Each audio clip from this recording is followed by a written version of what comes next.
Hello, this is the Stories Beside channel. I release videos every day for you. Subscribe and click the bell. We squeezed into the paid parking lot of the train station. Michael turned the key and turned off the ignition. The clock on his hands showed 12:30, which meant he had another 40 minutes to spare. He had come here to meet his boss. He'd refused to drive and hadn't even taken the plane. Ethan had been acting strangely lately, often nervous and saying questionable things. Michael assumed he was paranoid, but the chief had no complaints about his health. His memory was good, and he looked pretty chipper. It was just something that made him anxious and suspicious. On the other hand, he worked with large and prominent clients. He had huge amounts of money going through him. And you don't want to worry and look over your shoulder, especially since there's a lot of people out there looking to make a fortune at other people's expense. Michael offered him a personal guard, but Ethan flatly refused. He said that if they wanted to liquidate him, no security would help. And he was right about that. In the last 6 months, several businessmen had suffered at the hands of bandits in their city alone. And even though they did not help out with solid capitals, but the very fact of such incidents forced him to think about his own safety. Ethan's trip to the neighboring region dragged on for 7 days. All this time, he was solving the issues of supplying expensive equipment to one large factory. 2 long-term contracts had to be concluded, and he used all his professionalism to achieve the necessary result. The investors approved his project and signed the financing the same evening, which was just yesterday. Ethan called Michael and asked him to meet him at the train station. "You're the only one I can trust, so write down the time of arrival and the train number." "Got it. I'll arrive half an hour early to check the situation," Michael said, and began to write down the data in his notebook. "It's a deal. Just don't let me down. I don't need an adventure. I'm already outstanding. You can rest assured that everything will be under control." Michael had never let his boss down before. He joined his firm 5 years ago. You could say he's gotten a lot closer than any of Ethan's relatives. Although, judging by that, the businessman couldn't really boast about it. Almost all of his relatives lived in different cities, and only relatives from his wife's side lived here. But after Adriana died 3 years ago, they stopped coming to him and even calling him, blindly believing that he was responsible for her death. Even though Ethan was not around her that day, he was traveling on company business. Adriana, on the other hand, had gone camping with her girlfriends and had chosen the slopes of the steep mountains to rest on, as witnesses later admitted, who saw the whole thing. She suddenly slipped and fell. No one even had time to run up to grab her arm. She died of her injuries before the ambulance arrived. She fell from a height of 20 meters, and to survive in such a situation was simply unrealistic. In addition, there were many large stones lying below, and she landed just in the center. While the others went down the path, she was still alive, but already on her last breath. It is impossible to even imagine what Adriana was going through at that moment. But her agony ended just a few minutes after the fall. Ethan found out about this tragedy the same day and cursed everything in the world. He was ready to jump into the noose just to be near his beloved wife.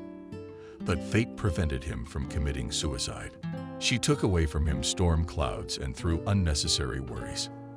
As a result, he completely went into business and with great difficulty was able to survive the death of his wife. But here her relatives did not want to accept everything as fact and made him extreme, accusing him of refusing to go camping with her. In their opinion, if Ethan had been there, none of this would have happened, and Adriana would still be alive. He tried to explain to them that it was impossible to predict all events, but they wouldn't even listen. While the funeral was going on, they were still communicating with them, so as not to aggravate the situation. But then they cut all the strings and blacklisted his phone number.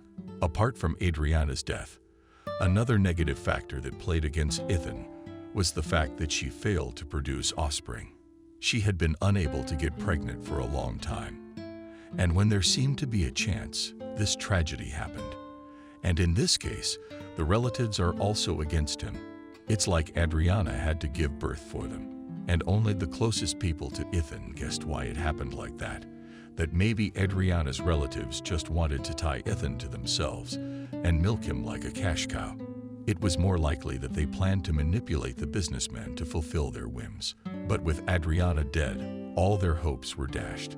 So they closed all the doors on him. True, Ethan didn't believe it until the last. He thought the evil tongues were talking. It was only when he was presented with irrefutable evidence that he drew the appropriate conclusions. Greed and hypocrisy never did anyone any good. This is what he learned from the situation when he was left without the support of his former family.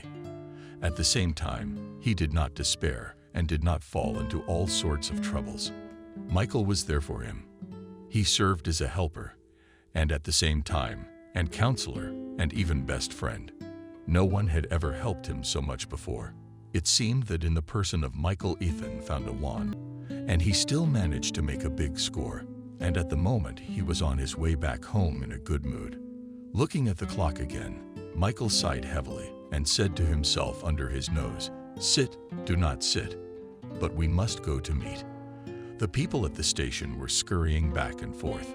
Each of them was thinking about something different, hurrying somewhere, calling on the phone, and even managing to talk on the move. Michael looked at them and smiled. He was used to seeing such pandemonium in one place. Until he came to Ethan's firm, he had to work in the thick of it, guarding the representatives of show business. He had to fight them off from appreciative fans every now and then. And so it happened at almost every concert, except for commission performances. That's when Michael could relax, because his wards were guarded by the customers themselves. They helped with a lot of money and had a lot of influence. They didn't even need to warn or put anyone in their place. The mere sight of them made one uncomfortable. Immediately, there was a desire to dissolve, or better yet, to fall through the ground. At such moments, no one even thought of getting under their hot hand. Having passed the spacious hall of the railway station, Michael stepped out onto the platform. It was 20 minutes before the chief's arrival, and it was necessary to look around carefully. It was not enough that at the most important moment a bandit jumped out of the corner from somewhere, especially since he could easily be hired by his competitors. But everything was quiet on the platform. People, just like him, were waiting for the train to arrive. Some were looking at their watches and visibly nervous, while others were smiling and whispering among themselves. There were those who came to greet him with flowers, which meant at least one long-awaited meeting. Michael walked a little way along the platform after the long separation, and just at that moment the signal of an approaching train sounded. The signal said that it was slowing down, but for safety reasons it was necessary to get as far away as possible. It was also a signal to those who were playing games on the railroad tracks. The grinding of wheels and springs echoed in his ears, but Michael paid no attention to it. All he cared about at the moment was the chief's condition. He had to make sure that he arrived safely and without incident, and that he was all right. The train finally reached the platform and began to slow down even more. When it finally stopped, it made a low hissing sound. For a full minute, everyone waited for the vestibule door to open. And when it did, people began to search with their eyes for those they had come to meet. Michael, too, was watching intently. A moment more, and he had a white smile on his face, and the chief appeared from the vestibule. In person, he had a sports bag in his hands and a weighty folder under his arm. Seeing his assistant, Ethan loudly said hello. "Why are you standing there? Help me down." "I'm on my way," Michael replied cheerfully. And in 2 jumps he was on the stairs, almost knocking down the conductor. "Man, are you so impatient?" She was indignant. "I beg your pardon." Madame apologized to her. Michael took the heavy bag from Ethan and helped him downstairs. "How did I shake in this carriage?" Ethan complained when they were on the pavement. "I told you to take a car or an airplane. We've been over this, and let's not go over it again." "Got it, Chief." Michael smiled and put his hands forward. "You'd better tell me. How's it going without me here?" Nothing out of the ordinary happened, but with a frown, Ethan asked him. "No, it's business as usual. The firm is running, The employees aren't rioting. I've been reporting to you almost every day. Relax, it's fine. I was just asking. So, how was your trip in general? Michael asked. We'll talk about it in the office, because there are a lot of extra ears and eyes here, Ethan answered. And yes, while we're on the road, order food with delivery. There's a lot of work to be done, and I'm not sure we'll be able to get away to the cafe. I'll take care of it, Chief. You bet I will. Picking up a heavy bag, Michael led Ethan up the stairs that led to a covered passage. They made their way to the Great Hall without fuss. Then down the steps, they crossed the checkpoint through the metal detector. They did not have anything forbidden with them, so the policemen quietly let them pass. Once they were outside in front of the parking lot, Ethan took a full breath of air and said, almost in a whisper, I'm home at last. What was it like in there, Chief? Was it uncomfortable? Careful, Michael asked, nodding toward the station building. How can I tell you? You know the saying about hospitality. Ethan replied with a smile. I see. You didn't have to ask. No matter what you say, a home is a home. And no hospitality, no matter how heartfelt, can replace it. I know from my own experience, wherever I go, I always come back to my native land. You see, you've answered your own question. And it's all the more difficult for me to be away from home. My whole life is here, in this town. I grew up here. I'll die here. It's too early for you to live. Michael shook his head. You can't tell what fate will do, Ethan summed up. But I'm really sad. I should be happy. After all, I've made such a deal. Now all we have to do is work hard, so that the money will flow to us. That's a good thing. I was beginning to think you'd come from awake. Spit, and don't say that again. Don't forget about the food delivery, or we'll just have to drink tea and cookies. I won't forget, Chief. Pulling the key fob out of his pocket, Michael pressed the button and unlocked the alarm. The car's headlights were being replaced, and it echoed in cheer. Ethan swiped his hand, then unlocked and sat sadly in the front seat. He could see that although he had achieved a positive result, he had spent too much effort on it. And all these conversations with Ethan's assistant were conducted at the limit of his abilities, even joking through force, realizing that it was impossible to do without humor. Michael would have asked uncomfortable questions and urged him to take a break. He couldn't afford it, however, because business couldn't stand it. His entire business rested on the speed of making responsible decisions, and any procrastination was fatal. That's why Ethan had initially set a high bar for himself as soon as he entered this sphere. There were times when he was overwhelmed by a lot of problems, and his strength was lacking. But he never gave up. Even his father, Benjamin, was alive then. Ethan had said, never looking back and never stopping. You must always go forward and lead the masses. This advice he learned for life and never strayed from the path he had set out on. That's why he picked a good team. Not to coddle them like children. And they lived up to his expectations. They worked and continued to work hard. Ethan felt completely safe with them, but at the same time he was in full control of the situation. Settling comfortably into the seat, he looked back and shook his head. A familiar bag caught his eye. It was in it that his assistant sometimes carried homemade pies and a thermos with competent tea. Michael noticed this look and cautiously asked, maybe a little poor. It's not cold yet, and if it's with the police, I won't say no. Agreed, nodded Ethan. I woke up early today in the next compartment.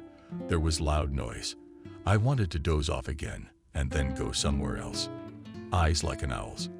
And all sleep was gone. My wife knows you just love that fox. Michael's got a big smile on his face.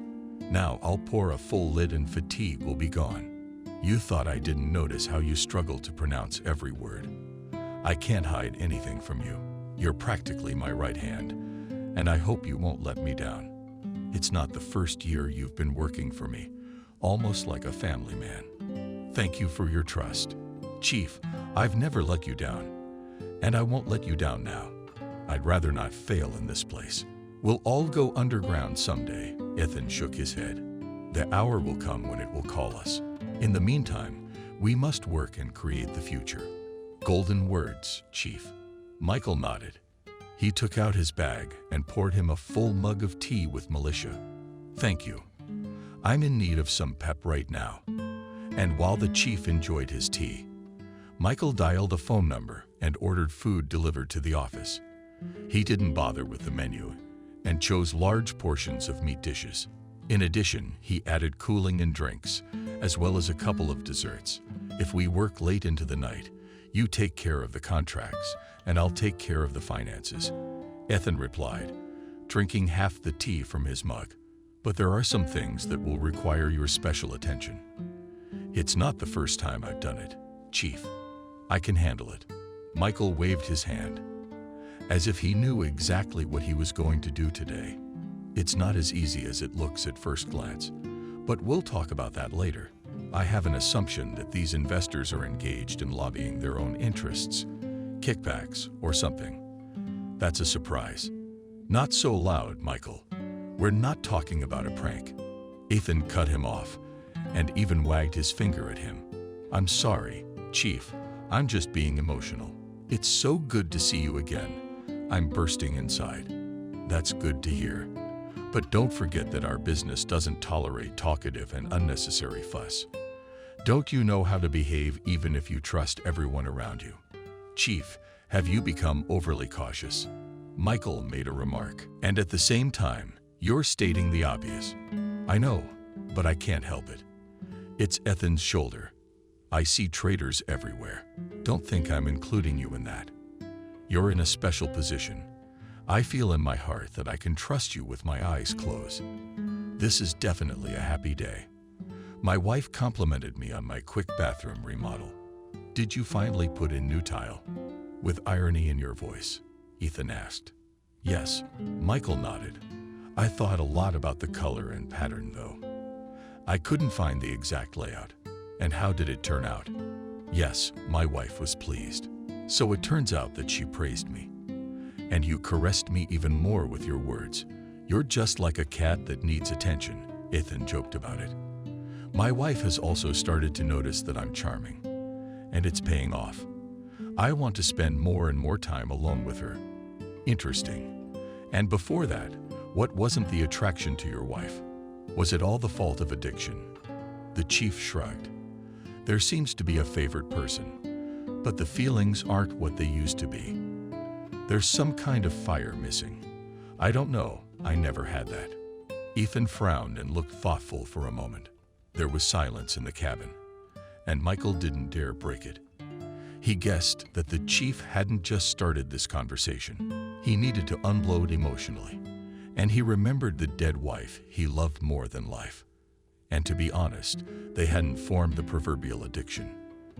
They lived for each other every day in a new way, always inventing new things. Rarely did the same actions coincide. Ethan's actions and activities were improvised. That's why Adriana never got bored with him. She even jokingly called him a mass entertainer. It was as if he was putting on theatrical performances especially for her. Although, in principle, he was. Ethan appeared before her every time in a new image and pleased her by the fact that he could find the right words at the right moment. He didn't reach into his pocket for them, did he? Restrained and unsure of himself, men always found a way out of any situation and created maximum comfort. Chief, I think the tea helped you, Michael said cautiously. Yes, of course it did. The fatigue is gone, and I don't feel sleepy. Ethan nodded his head. He must have poured himself another mug. Something inside me was stirring. Let me have tea with you, too. Watch the road. I don't need an accident, and I need you alive and well. So I'll go on my own sometime. What do you say, Chief? Michael gripped the steering wheel tighter and stared at the road, apparently a little offended that Ethan hadn't accepted his help. But on the other hand, the chief was a grown man and could take care of himself. He had no physical problems, and there was no need for him to be handled like a little child. Here you go, and I'll go after you. Ethan handed him a mug of tea and immediately pulled his cell phone out of his pocket. Out of the corner of his eye, He glanced toward the road at the same time. Michael noticed that the chief was texting someone. He couldn't see the number of the recipient. Ethan deliberately covered the numbers with his hand. His fingers were shaking for some reason. It was like he was worried while he was writing the message. "I've been drinking this tea for years. I can't get enough of it," Michael complimented his wife. "I know what my wife puts in it, but I'm still surprised. Don't you find that strange? Chief, your Adriana is gold. They're your wife, and you need to dust her off so she doesn't worry about anything. You said yourself you've taken your relationship to the next level. No more addiction. And it's been replaced by fiery love." "That's right, Chief. Honest to God. Every day I wake up thinking that I will see my tick again today. She's like a rose in a glass I'll never see. If you'll pardon the expression, I'm not very eloquent." "No, on the contrary, it's not bad." Ethan complimented him. "Well, I think we're coming up. Here's our home office." Michael sighed with relief. How did he miss you? You'll walk in, Chief, and you'll realize how much the staff missed you. They've been asking me every day when Ethan was coming. "What did you do?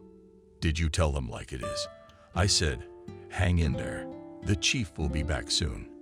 He's working his ass off to keep our firm going." Michael, you know how to find the right words. But all in all, you've got it right. The team must maintain a good and friendly atmosphere. If it doesn't, the whole business could go down the drain. And I'm not kidding. So thank you for taking your work seriously. Thank you, Chief. Michael stopped the car near a large 9-story building with panoramic windows. It was there on the 5th floor that the firm's office was located. Leaving the car, Ethan looked up and smiled. A guard came out of the door and said loudly, "We almost lost you." "Oh, come on. I've only been gone a week." He waved his hand and winked his right eye. "Come on in. If you need anything, I'm always at your service." "All right. I'll keep that in mind." In addition to the guard himself, the rest of the maintenance staff were also courteous to him. After all, in addition to the standard office rent, Ethan periodically made transfers to improve the service. He realized that a lot depended on him, and not just how you would be greeted at the entrance, but also your personal safety. It's not uncommon. There have been cases where crimes have occurred in these same office centers, and the attendants have only come in for a hatchet job and a showdown, not to mention calling the police and ambulance. That's why Ethan didn't skimp on the kindness. He had enough money, and he was consciously making these noble gestures. Michael pressed the elevator button, and in a few seconds it took them to the right floor. All that remained was to walk down the long hallway, and they were all in place. Ethan, however, stopped for a moment, took a breath, and shook his head sharply. The tea with the militia, though it had helped him drive away the literacy, but apparently the residue still hadn't completely weathered. "Let me go ahead," Michael suggested. "Yes, that would be better." Ethan agreed with him. And as soon as he appeared in the office, there were cheers of joy with the arrival of Ethan, our favorite director. "Yay, we are a team again. Thank you, my dears, and thank you. It's good to see you all too. And to tell you the truth, I missed you all very much. And how did we feel? Words can't describe it." The secretary came up to him. "Betty, here you are." I wanted to see her most of all, and I put my arm around her shoulders. Ethan waved to everyone and went into his office. Michael smiled in return and closed the door behind him. For a few more minutes, there was a lively conversation among the staff. They discussed the director's arrival and were happy to have him with them again. And this despite the fact that he was being replaced by an assistant. He assured that in his absence, the staff worked like clockwork. But judging by the reaction, one could draw certain conclusions. First of all, that they trusted their director more. But they treated his assistant with respect, but with restraint. "Chief, are you going to tidy up here or at home?" Michael asked, putting his bag on the chair. "No, I'm a little nervous from the road, and changed my clothes." Ethan shook his head. "I'll just get some clean clothes. In the meantime, Open the folder and look at the documents. I need your opinion because there are still a lot of questions about the deliveries. Okay, we'll go through your bag too. Ethan's office had its own private bathroom and closet. It was something he'd specially ordered. The office wasn't that comfortable, so he had to redecorate a lot of things and pay a lot of money to be able to tidy up without leaving his desk, just in case. He had spare suits and several sets of changes of clothes in his closet. It seemed as if Ethan was thoroughly prepared for something and always kept the necessary things on hand, relying on his own intuition. Lately, anxious thoughts had been on his mind more and more often. He didn't know what to expect, though he planned everything competently, taking into account the smallest details. Especially since the risks were constant, they haunted him and did not let him relax. All right, and I'm off. You make sure the court staff don't come in. The door's locked. Besides, they know the rules. Michael calmed him down, taking 2 black bags out of his bag. Ethan opened the secret door between the book boxes and closed it tightly behind him. Meanwhile, Michael had almost finished sorting out the things from the sorters what needed to be given to the laundry. Dialing a number on his phone, he made arrangements with a laundromat and a dry cleaner. The thing was that some items of clothing required delicate treatment. Finally, it was also his turn to reach the cherished folder Ethan had asked to look through. With a shudder in his hands, Michael clicked the rivets and spread it out on the table. Inside were important documents. Some were stamped and others filled out by hand. These were the ones that most likely needed work, and it was not certain that they would be able to do it all today. They might have to reschedule for tomorrow too. Taking a few sheets in his hands, Michael noticed that in some places there was underlined with a red pen and a question mark. Apparently, Ethan had some doubts, and in order not to lose the important points, had color-coded them. True, there were no explanations that would have given comprehensive information on them. Strange. Usually, the chief made notes in a separate document. Michael whispered and shrugged his shoulders. But he had no right to criticize the way his boss worked. And so, in order not to torment himself with cloudy doubts, just put these sheets aside. Next were the already prepared supply contracts, certified by both parties. One could assume that Ethan had checked them thoroughly, and there was no point in analyzing them. But Michael knew his boss very well and was not reckless about it. Last year, he had also trusted in the purity of the deal and had not burned through it all. Ethan signed the contract on emotion, and it turned out to have many pitfalls. Good thing they noticed it in time and fixed it.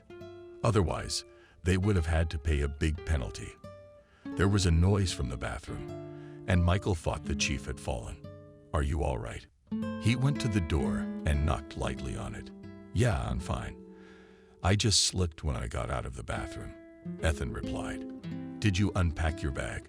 "Sure did, even from the laundry and dry cleaners I arranged." "Did you look in the files?" "Just the very first ones. And I had some questions." Michael answered carefully, so as not to say too many words. "That's what you and I need to talk about. It's not for nothing that I asked you to order food to the office. By the way, it hasn't arrived yet. There's a delivery guy coming in 20 minutes. I just got a text message." "Okay, well, I'll be right out." Phone. Indeed, a message from the delivery service had just arrived. It contained the exact time of the courier's arrival, order number, price, and contents. After checking all the data and making sure there was no mistake, he nodded satisfied. The only thing left to do was to wait for the delivery to arrive and have a thorough refreshment. The tea with molasses, though it gave him some strength, was still empty in his stomach. Michael knew from his own experience that you can't earn much on an empty stomach, and if they were hungry, they could fall off their feet. Besides, the marks on the paperwork meant they were going to be dealing with them for a long time. Pushing back the chair where Ethan usually sat, Michael pressed the collector button and said loudly to Betty, "A courier should be here soon to deliver the finished dish. Please supervise this moment and alert security. It will be well done." "Michael," in an affectionate voice, replied the receptionist. A sound was heard, opening the doors of the new lock, and in a second Ethan appeared. He looked much fresher than he had when he first arrived. His new cashmere suit sat neatly and elegantly on him. How much it had cost, one could only guess. Ethan loved beautiful, stylish, and high-quality things. "So, have you got everything ready?" He nodded toward the assistant. "Yes, the secretary will meet the courier. And then I'll give her the things to take them to the laundry and dry cleaners," Michael reported. "Then let's get down to business so we don't waste any time." "My pleasure, Chief." As they say, the eyes fear, but the hands do. Sitting down in the soft leather chair, Ethan exhaled heavily and looked at the open folder.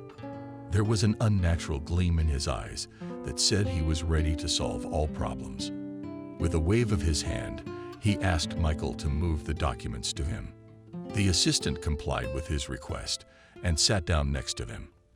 "Let's start by analyzing the contracts," Ethan suggested and took 2 sets in his hands, fastened together with sturdy ones. "I've had a quick look at them, and I don't see anything to worry about," Michael said. "Yeah, that's right, because I personally checked. But I was confused by the fact that they agreed to the proposed contract amount. Maybe they didn't want to lose an important client." "Are you talking about me, or just stating the facts?" Ethan answered the question with a smirk and threw the contracts on the table. "I said that not for a red word, but to emphasize your professional abilities." "Guilty," Michael said, lowering his head. "Okay, no offense. It's just that in this case, the importance of the client is eliminated, and it seems to me that they have some not quite legal business schemes." "What do you mean?" "Look at this, where I've made notes." Ethan showed him the sheets that were underlined in red pen. "Why do you think I did that?" "I haven't really analyzed it," Michael shrugged. "But I dare say the company operates on a gray scheme." "Close enough. And I also thought about it, but I did not refuse to cooperate. I'm sure you've done the math. Otherwise, this trip wouldn't have been worth it. I took a big risk, but there was a lot of money at stake," Ethan answered, uncertainly and thoughtfully at the same time. "And frankly, I don't care how they make their money. We've made a deal with them, come to a common denominator. And that's the most important thing." You could see Ethan was a little nervous about the trip. On the one hand, everything went smoothly. But on the other hand, there were a lot of questions. First of all, how the contracts would turn out. After all, if a mistake was made, there could be trouble. And then everyone would be in trouble, especially his firm. Ethan understood this, but he still took risks, obsessed with making as much money as possible. His father told him not to look back and stop. That's what he did. He should have looked back once in a while and analyzed what had already happened. Maybe that would have kept him from failing. But Ethan found out about it suddenly, when there was no way to turn back. And Michael could not help him, finding himself in an unenviable position. At the same time, the denouement of events allowed him to look at some things differently and to evaluate his actions, on which sometimes his fate depended. "I would also like to ask you, Chief, how did the investors behave when they signed the contracts?" Michael asked unexpectedly. "That's where you hit it right on the head," Ethan said, pointing his index finger at him. "They were just begging for a chance to make money. I was distracted, but I could still see them fidgeting and nervous. So maybe we should have prepared the ground first." "What are you talking about, Michael?" "It's not the first time I've done this kind of thing, and any problem can be solved with money." "All right then. I won't ask any more stupid questions. Let's work on cleaning up the loose ends and cleaning up every aspect of the deal." "I like the way you think." Ethan nodded in agreement. At that moment, there was a knock on the door, and the secretary's voice came through. "Michael, the courier has arrived." Coming. Just a moment. I'll just get the food and ask Betty not to disturb you, and let her know there will be no meetings today." When Michael opened the door, he took the order from her hands and thanked her for her diligence. Then he instructed her on how to proceed and lock the office again. He could continue working without worrying about distractions. The employees were at their workplaces and scrupulously fulfilled their duties. "Well, that's it. I suggest we have a little refreshment and continue, Michael said cheerfully. Everything looks so appetizing that I just can't refuse, smiled Ethan, looking at the dishes. Hot appetizers and desserts. They beckoned his gaze. He loved a good meal, especially if it was cooked with heart. And Ethan didn't even doubt that was exactly what they had done. After all, they had ordered from the same restaurant. They knew him and Michael as regular and generous customers. Not only that, but they gave them discounts because they cared about their reputation. Besides, the owner of the restaurant was on good terms with Ethan. They sometimes went on outings together. William was the name of the owner of the place. He preferred fishing and kebabs. Ethan supported him in this because he believed that strong and profitable business ties had never hurt anyone. Not to say that he had a mercantile interest in everything. He even donated money to charity, occasionally helping kindergartens and hospitals. But everything that concerned business strategy and personal ambitions, here Ethan kept his distance. He had no need to report to people about the way he earned money. He only discussed that information with his assistant. Should we get more napkins? Michael suggested. No, don't, Ethan shook his head. You'd better on Oleg and the hot stuff before it gets cold. But make sure your tick doesn't find out. She'll break our necks. She'll do that. Sometimes I'm surprised at her patience. Those nerves are like iron. What are you talking about? Yes, that Adriana tolerates my work, even though she knows it's not safe. Don't tell me you tell her all our secrets, Ethan asked in surprise. No, not at all. Chief, I shook him like a fish. Michael shook his head. Even under torture, I won't confess. That's another conversation. But I don't think it will come to an execution, and we'll be lucky to get away with it again. We will. Chief, my intuition has never failed me before. Those words sounded like a statement of fact and an assertion of impunity. But this time there was a slip-up that would cost their entire firm. Not only that, there were other problems that had to be solved on an emergency basis. And if it wasn't for Ethan's connections and his resourcefulness, everything could have ended very sadly. Managing the firm, he tried to minimize costs, and primarily through lucrative contracts. Of course, not all of them were white-labeled, but Ethan made sure that his activities more or less maneuvered within the law. Sometimes, of course, there was a price to pay. But that was the principle of survival in business. As for the fact that Michael's wife tolerated all his problems, she understood perfectly well with whom she lived and did not go to the trouble of demanding any special living conditions. She was happy as she was, especially since Michael made a lot of money. Where else would she find such a man who was wealthy and ready to take responsibility? In our times, sometimes it is not so easy to find a worthy man for family relations. Making mistakes with mistakes, people go a long way, and only at the very end, as they say, when the light in the tunnel, there is an opportunity to breathe a sigh of relief and say to themselves, I've achieved what I wanted. But in reality, all this only at first glance seems reasonable and not so burdensome. The truth is, besides mistakes, you also have to waste nerves and time. And that's exactly what exhausts you when you can't see the result and you don't have enough strength. In this regard, Ethan surrounded himself with people with high moral and strong-willed qualities. In any case, that's how he thought, and to the last believed that he had everything under control. But the irrepressible desire to be even richer dulled his vigilance at the most inopportune moment. What about the contracts he had brought back from his business trip? You could see that certain things made him uncomfortable, but Ethan signed them anyway. What about the contracts he brought back from his business trip? You could see he was confused about certain things, but Ethan signed them anyway. The lust for profit and easy money surrounded his head, and the shrewdness that had haunted him of late had not stopped him from temptation. Even Michael did not hinder it. He obeyed all his orders and errands without complaint. For this he was well paid. It turned out that Ethan was protected, but at the same time, everything was based on his immense generosity and kindness. And who knows, if he had stopped paying on time or started to squeeze money, how he would have been treated in the end. It is possible that they would have acted on full automatic, and with this approach to work is always possible errors and mistakes, and it would be fine if they turned out to be not so significant as to affect the reputation or even the preservation of life. Suddenly, there was another knock at the door, and it was the secretary again. "Michael, I've arranged for dry cleaning and laundry.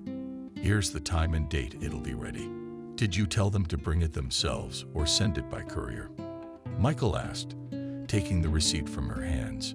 "Yes, of course. They will deliver directly to the office." "Good, then you'll take it and check it. Make sure there are no stains, and put it in the closet because we don't know where we're gonna be tomorrow." "That's right. There's no subjunctive," Ethan said from the back of the office. "Betty, in an hour or so. Make us some more coffee. You're better at this." "All right." "Ethan, Chief, what if we get William on board?" suggested Michael as a freelance administrator. "No, absolutely not. He's best left out of this. You're still afraid there's gonna be a big problem, aren't you?" "Don't talk nonsense. Not that one. I'm a man to be scared. And anyway, what's with all the panic? And I was just thinking, Michael, William would only get in our way."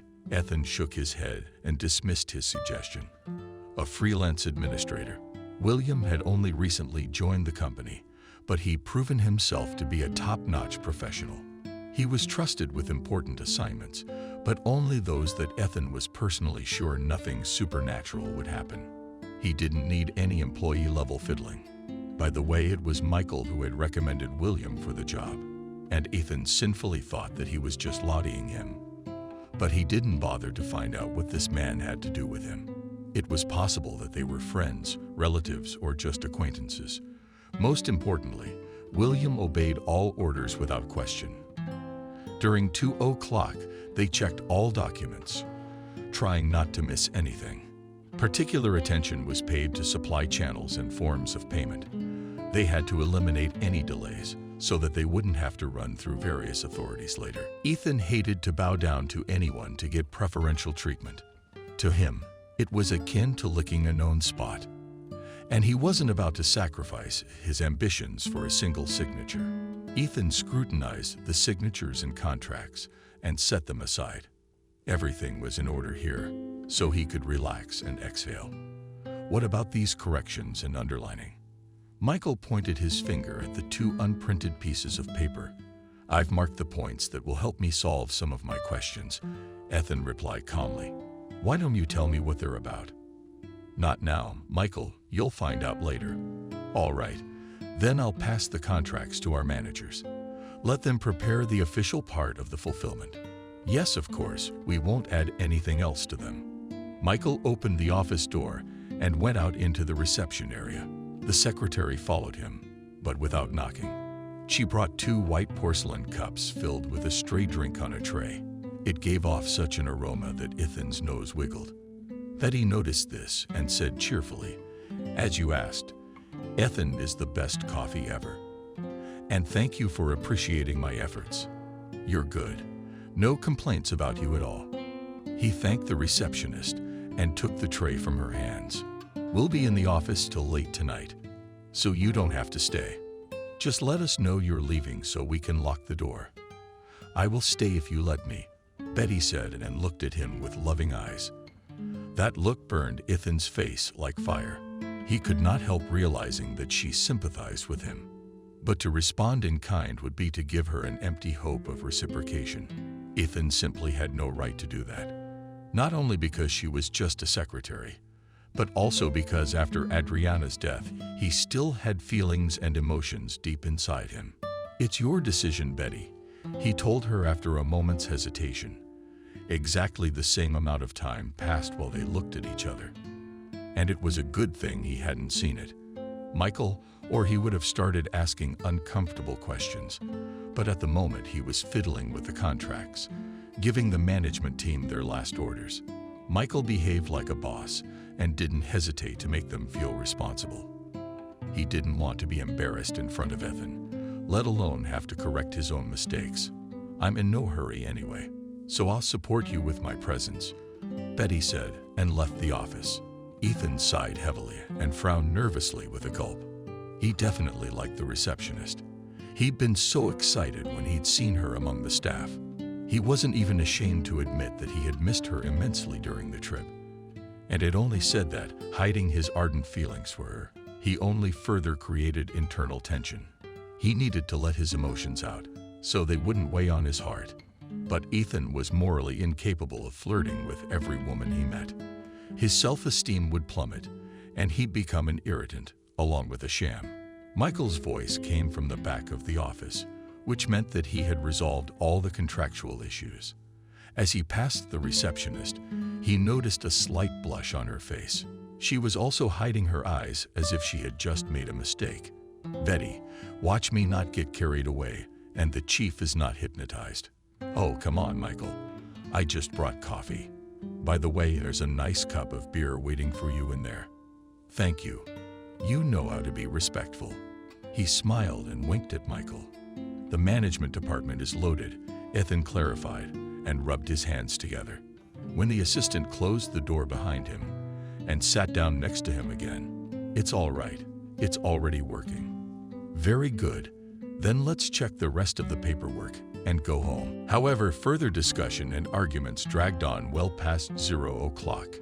And all this time the secretary was in her seat. She brought them new coffee every now and then, and they talked animatedly, made additions to the documents, and drew conclusions. Finally, when the discussion was concluded, they both exhaled sharply and congratulated each other on a successful deal. "Now I am at peace," Michael said to Ethan with a smile on his face. "I was thinking all the way through the train ride that I might not have to give up on this contract. But in the end, we cleaned up our tails and created some insurance for ourselves in case of unforeseen circumstances." "But that's only at first glance," Michael replied cautiously. "What do you mean?" "We'll have to ask them for records of all previous financial transactions. I realize that this can lead to the loss of investments and long-term deals, but it's better to solve everything on shore at once." "All right, I'll think about what you said," Ethan agreed reluctantly. And there was a reasonable explanation for that. He didn't want to miss out on a big score, especially at such a time, when competition was fierce on all sides. He had to work hard to stay afloat and not sink the firm, putting an end to his life's work. Michael looked at his watch, then at the chief. He realized without further ado that it was time to get the car ready. He put on the jacket he had taken off during the heated debate. He left the office. Ethan was alone again. And at that moment he thought about the meaning of his destiny. Why did he go into business and earn money in the first place? Why had he taken risks and maintained his reputation? Because he had no one close to him except Michael, except for those people who were already favorably disposed towards him. It turned out that he was just trying for himself, so to speak, satisfying his own needs and ambitions. And what about the future? What would be left when the time came for him to say goodbye to this world? Ethan suddenly thought about it and came to the conclusion that the whole problem was the offspring. If he had a son or even a daughter by his side right now, he would consider himself the happiest man alive. However, things had not worked out for them in their marriage. Fate did not reward with a child. Not only that, it took away the last thing he cared about. "Ethan, are you getting ready?" the secretary asked, peeking into the office. "Yes, of course. I'll be ready to go in a moment. By the way, Betty, how would you like to drive to your house in my car? I mean, you guys stay in cabs all the time." "I don't even know. After all, you are my director, my boss." Ethan interrupted her. "What other titles come to mind?" "Employer," the secretary mumbled. "Is it exactly you who feels adoration? And you act as if your life depends on me." "You're right. If I lose my job, I'll have nothing to live on. You can find a new one if you want to." Pulled my shoulder out. Ethan took a folder with documents from the table and put it in the safe. "But just as good, attentive and caring." Yeah. I hear you, Betty. You're unlikely to meet anyone like him. That's why I wanted to tell you that you should look at everyone not from the bottom up, but straight in the eye. Then you'll feel more confident and stop bowing down. That's exactly what you always do. Ethan asked the secretary shyly, but with a kind smile. Of course I do, Betty. Otherwise I wouldn't be standing in front of you right now. Ethan nodded in response. He closed the office, took her under his arm, and together they left the office. On the way, taking the elevator down, he asked her again about giving her a ride home. She paused for a moment before answering. I'll take it, Ethan. It meant that the secretary had made a conscious decision and trusted her boss as the closest person to her. As Michael watched her get out of the car, he saw the chief smiling sweetly and leading her by the hand. He thought he was just being nice to her, but after they both got into the back seat, he guessed it all at once. We're looking at a new passenger today. Yeah, you guessed it. Betty will be driven home so she doesn't have to call a cab, Ethan replied. Great. We're almost on the way anyway. With the ignition on, Michael shifted gears and started the car. The car began to pick up speed smoothly, and in a few minutes the business center building was behind us.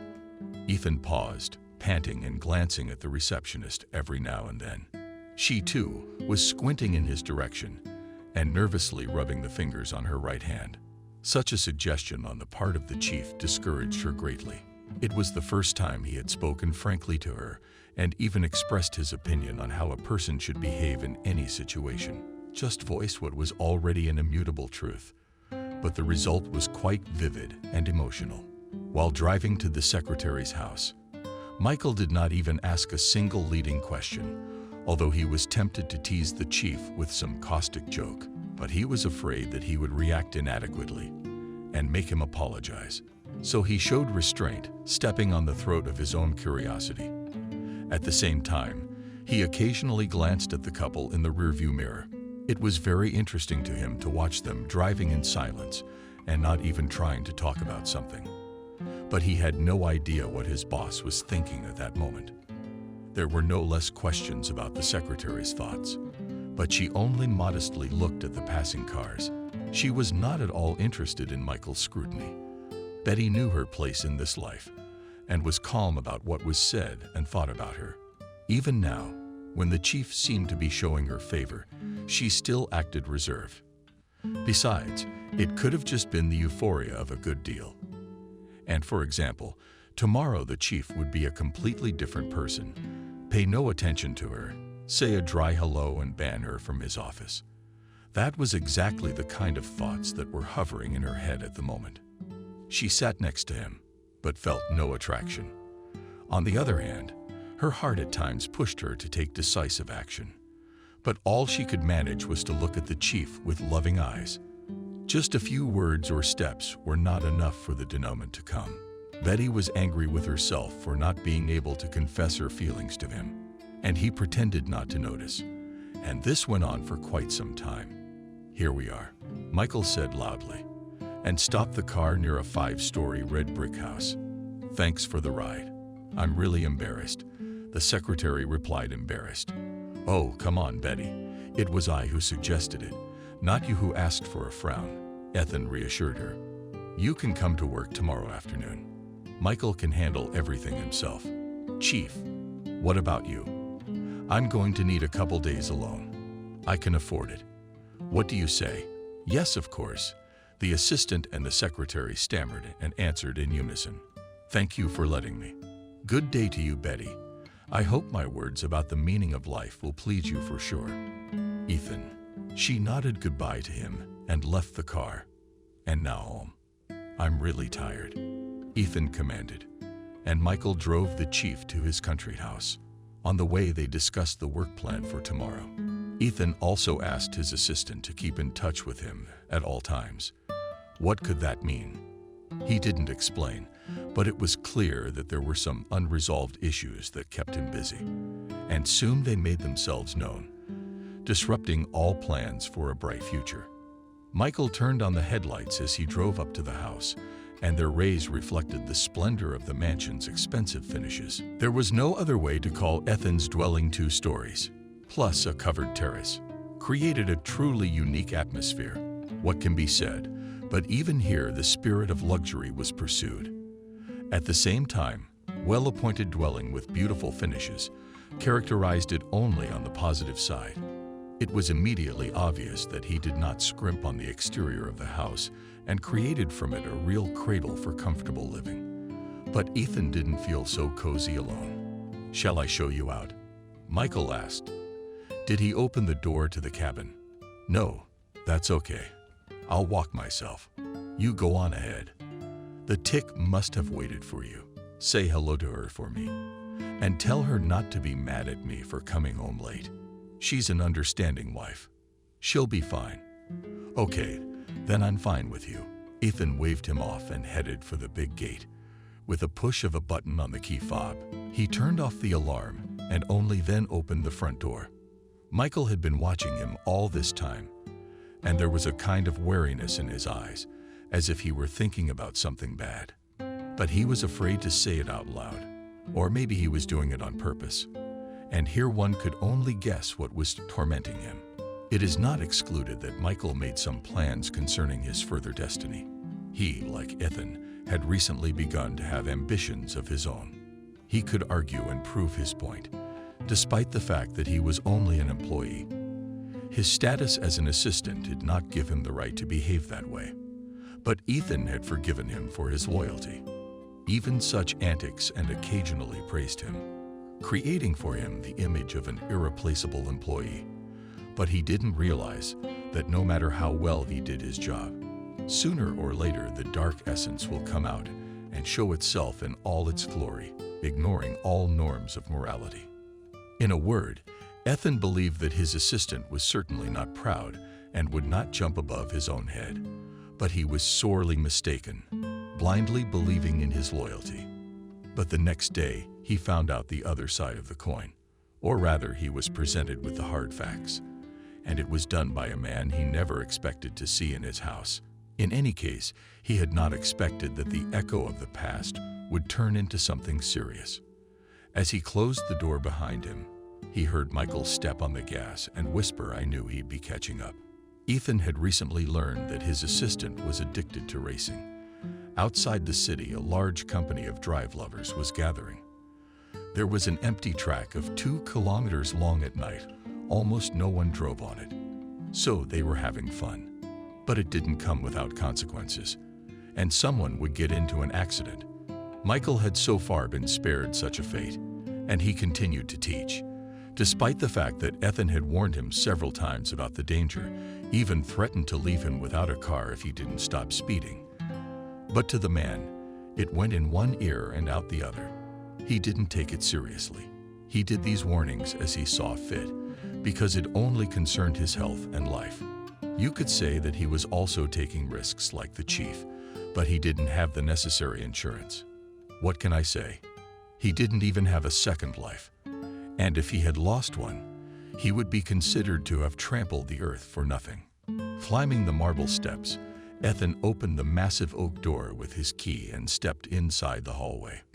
The walls of the house greeted him with a silent hush.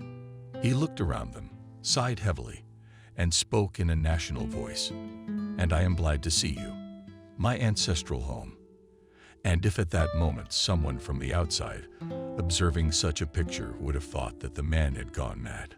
But that was exactly how Ethan addressed his home. And it wasn't even that he lacked socialization. It wasn't even that he lacked companionship. It was just that he preferred to call things by their proper names. Ethan glanced at the kitchen and gave up on the idea of cooking anything before bed. Instead, he pulled a bottle of ruby-colored liquid from the bar. The label on it spoke for itself, and in his other hand from the top shelf again the locker. Immediately, he transferred it to a rock crystal flute, filling it exactly halfway. Ethan went up to his room. Sleep had not yet fallen, but the fatigue was taking its toll, and he decided to drink a little, before finally sinking into the realm of morphine. With great pleasure, he inhaled the flavor of the drink in his mouth, as if he wanted to dissolve the invisible sediment in it, and then took a volley of the flute. Immediately, the whole body went from the house, as if inward. Heat was supplied through a special tube. Ethan felt good. He took off his suit, threw off his boots, and fell on the bed. For a few minutes he stared at the ceiling magically, hypnotizing one point, and a moment more, and fatigue itself closed his eyelids. He didn't even notice how he fell asleep, but not from the strong drink, but from the fact that he was simply exhausted. The night passed uneasily for him, however. Ethan shuddered every now and then, and even seemed to be talking in his sleep. He was plagued by nightmares in the form of incomprehensible and vague images. He saw Betty in them, holding out her hands to him and trying to tell him something. And then Michael appeared, shrugging his shoulders and laughing in his face. At the surprise, Ethan even woke up in the middle of the night, looked at his watch, and dozed off again. But in the morning he was awakened by a strange noise, as if someone had snuck into the house and was trying to tiptoe around. He jumped out of bed like a scalded man. Ethan ran over to the big metal Hussein and pulled out a hunting rifle. His heart pounded frantically. Giving in to the throbbing in his temples, he looked like a shriveled tomato. "Well, who's out here?" His voice sounded into the void, but no one answered him. Then Ethan added, "I'll shoot, so you better come out with your hands up."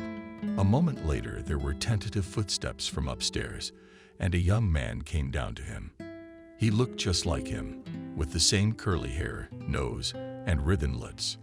But the most important thing was a look that literally drilled his soul and made him tremble with the realization of his worthlessness.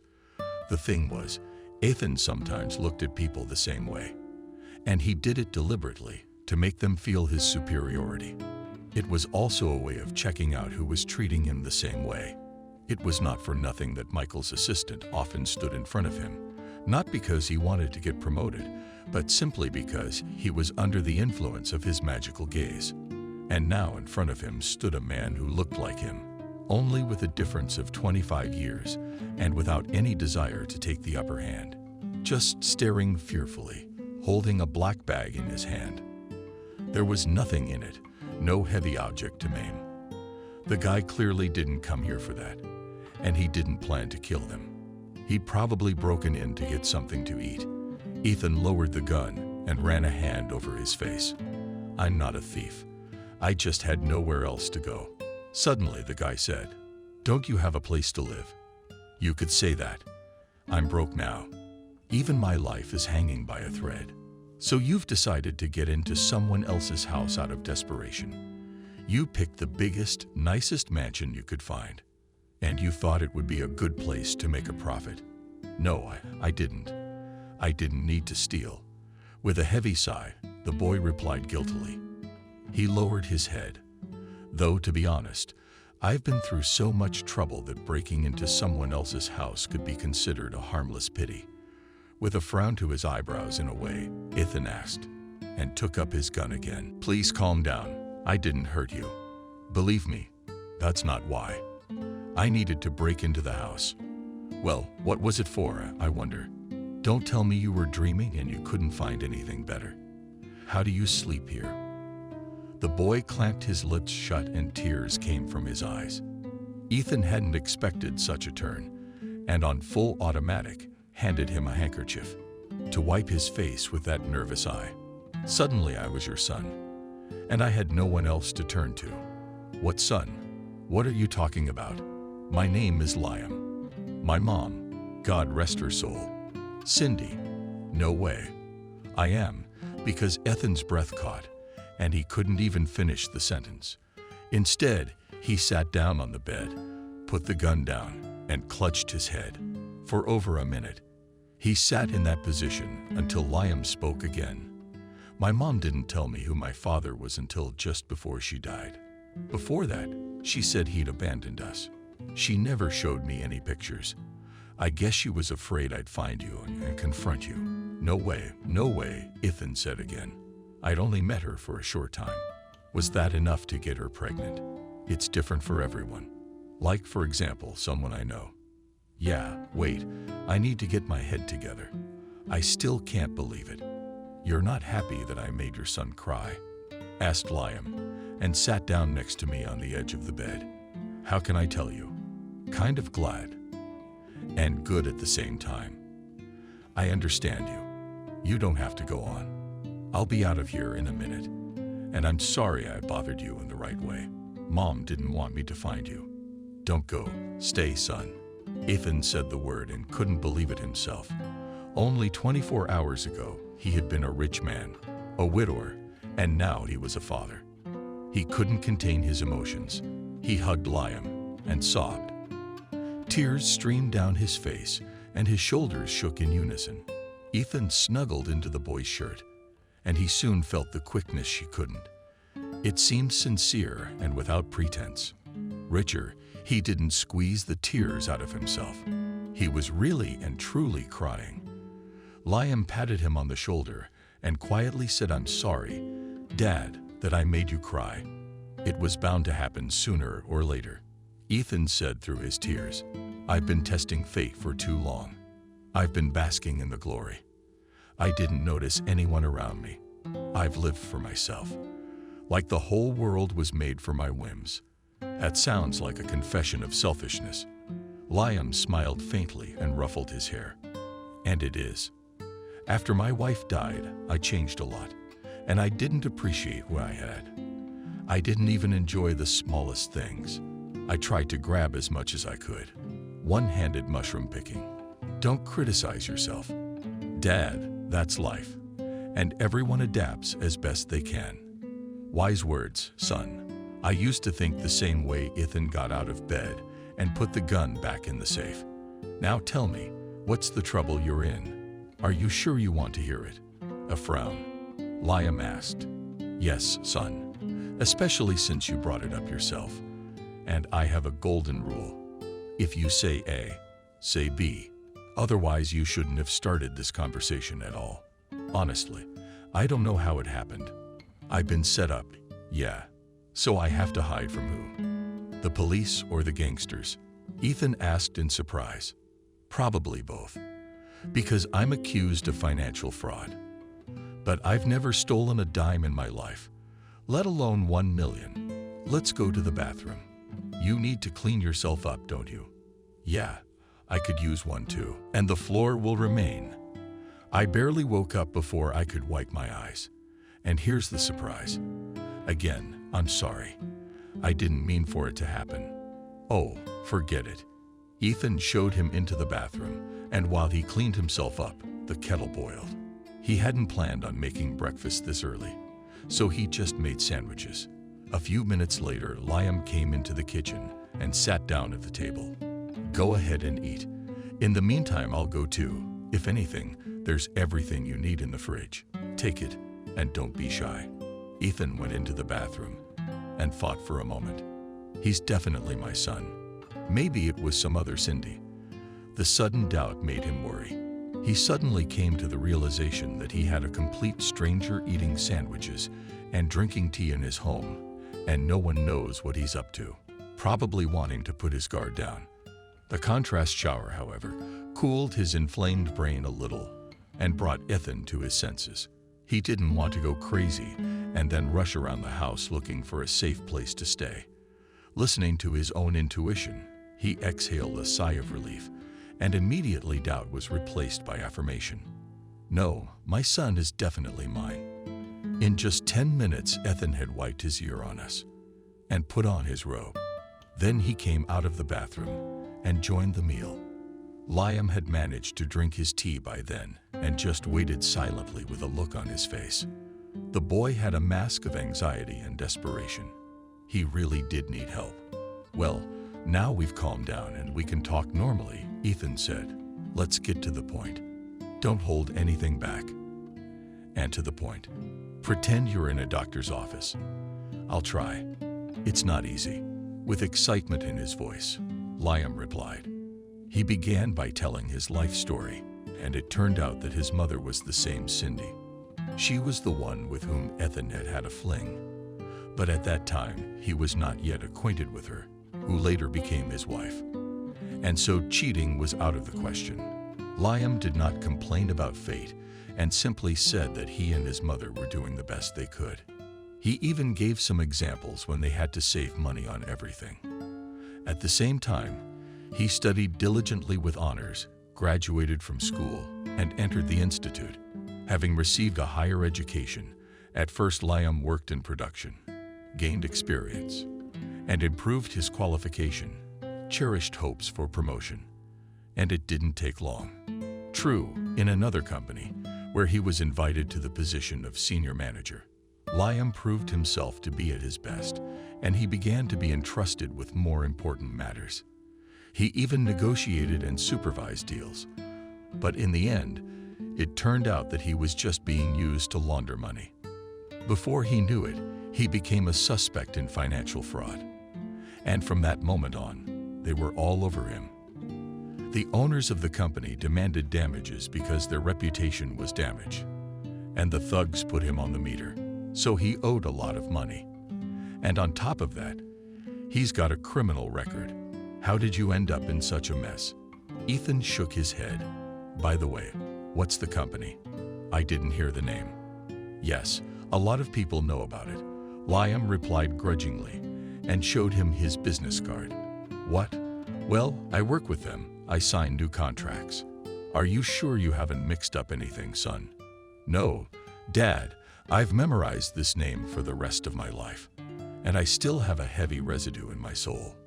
Well, how'd they get you on the fraud charge? I started finding inconsistencies in the contracts.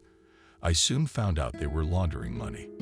They even had a man come in to supervise the whole process. Who was he? Probably someone from over there. Ethan pointed his finger upward, and Liam realized what he meant. Maybe, I don't know, but I managed to take a picture of him with my phone. Liam took his cell phone out of his pocket, flipped through the album, and showed him that man. Wow, this is unexpected, just like snow in the middle of summer. You know him? You bet I do. He's my assistant. Ethan replied angrily and added, Well, Michael, I didn't think you'd turn out to be a traitor, did I? What am I supposed to do now? Not you, but we'll have to answer together. I was involved in their affairs too, and I knew that they were doing business that was not quite legal. I took the risk because there's a lot of money and intelligence behind the fog. Well, we'll get out of it somehow. I got a good lawyer. You don't seem to have anything to do with it yet. Liam shrugged. I don't think so. And I'm pretty sure Michael's already talking to them about a plan to ruin me. I've long felt that he asks too many uncomfortable questions. It's a shame I trusted him to handle the paperwork. He's holding all the cards now. Why don't I turn myself in to the police? At least that way the gangsters won't get me. No, son, that's not the way to do it. I'll curse myself for the rest of my life. Ethan brought his cell phone from his room and dialed Michael's number. But he answered, which didn't surprise him at all. Most likely, he felt the denouement coming, so he decided to slip away. Figured he had a chance to save himself. He called Betty and asked her to prepare the necessary papers. Ethan sent a list of them by text message. Then they went together to a lawyer he knew, and the lawyer suggested that Liam turn himself in. He had no other option, especially since there was a lot of money involved. Besides, there were influential people involved with whom the lawyer would not have been able to fight. But on the other hand, he fully guaranteed legal support. However, Ethan decided to act differently and went to the police together with his son. There Liam told everything, and his father added that he was also involved in financial fraud. Only the guy turned out to be the extreme. In this complicated case, he did not have any intercessors among high-ranking officials. Liam was going to be arrested right there, but Ethan's connections helped, and he was released on his own recognizance. At the same time, an investigation into the activities of the company began. Naturally, Liam was one of the suspects, but Michael was also added to the list because there was evidence of his involvement in the fraud. The secretary Betty brought not only the documents Ethan had asked for, but also told the shocking truth. She remembered how Michael had brought representatives of the company to the office in his absence and held meetings with them in his office. But at that time, she had not paid much attention to it, thinking that he was aware of it.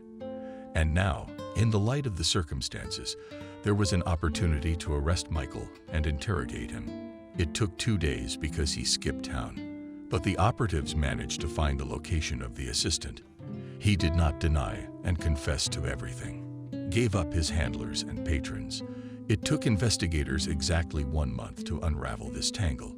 They found a lot of evidence of criminal activity of this company and spun it to the fullest, bringing charges under several articles at once. In the meantime, Ethan and Liam got used to each other. But just in case, the rich man made a DNA examination to confirm their kinship.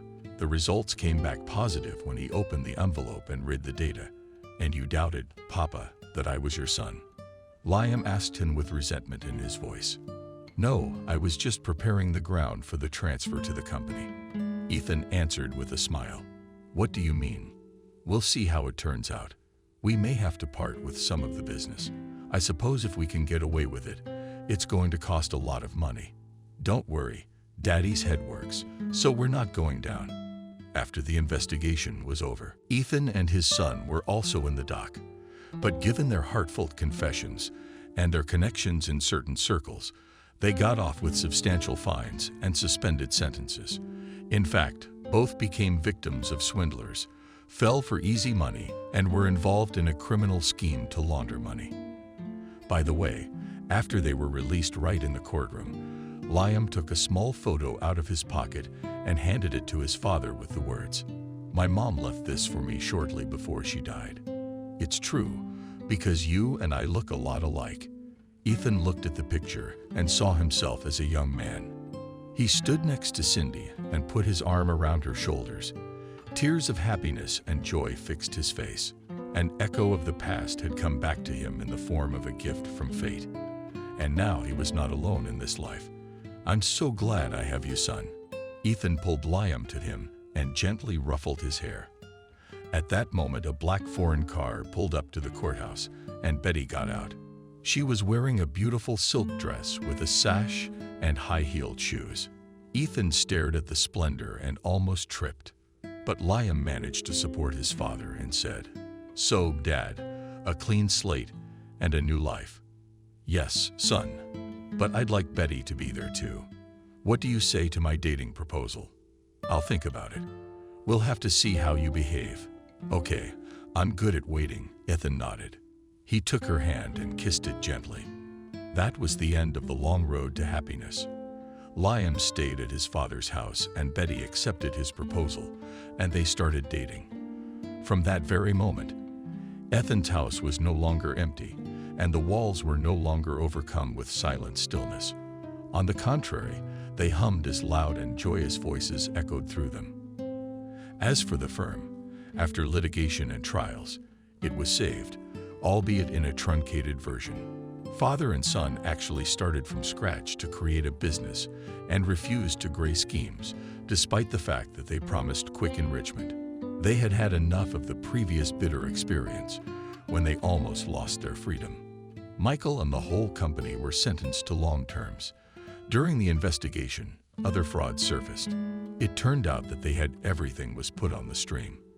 And only thanks to an unexpected meeting of two people it was possible to bring these figures to justice. They got what they deserved. But Ethan, Betty Liam found the opportunity to become a full-fledged family.